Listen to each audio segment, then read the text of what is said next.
دل افیق تے پہنچ گئے عرض کرے دے آقا اجازت دیو تو ہی کو کھیڑی کو میں کاٹ لگی نا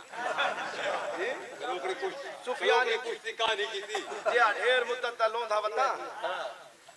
سائنس کل ہو تو اللہ صاحب گھٹور گیا سرکار فرمائے آج جی میں مردی آکھی دلال کاٹ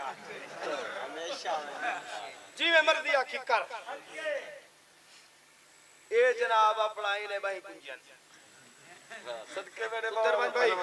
صدقے مدعی ستر اوہی میں تھوڑا میں دعا کر سیں داشت روب یہ اپنے بھائی کنجین سیں اوہی میں تھوڑا پچھا ہٹار پائے گیا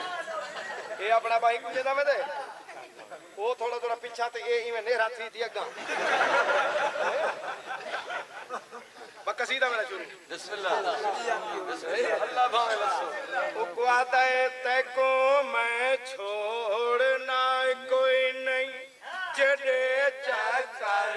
چلا سو فن تے کو میں چھوڑنا کوئی نہیں جڑے چکر چلا سو فن تے کو میں چھوڑنا کوئی نہیں جڑے چکر چلا سو فن مڈے تلے